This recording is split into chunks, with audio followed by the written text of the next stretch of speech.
बहुत boring office था, 9 to 5 नहीं हो पा रहा था, want to do something exciting. No, what I was doing was super exciting.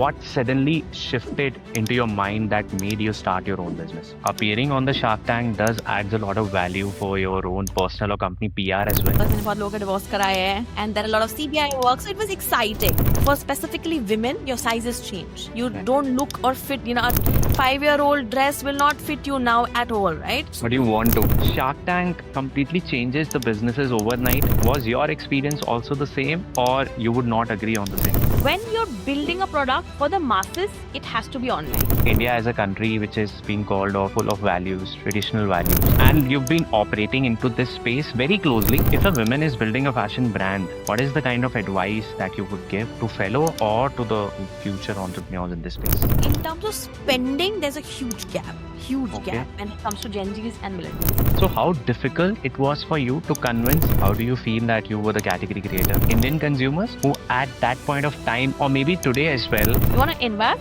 Go buy gold bond.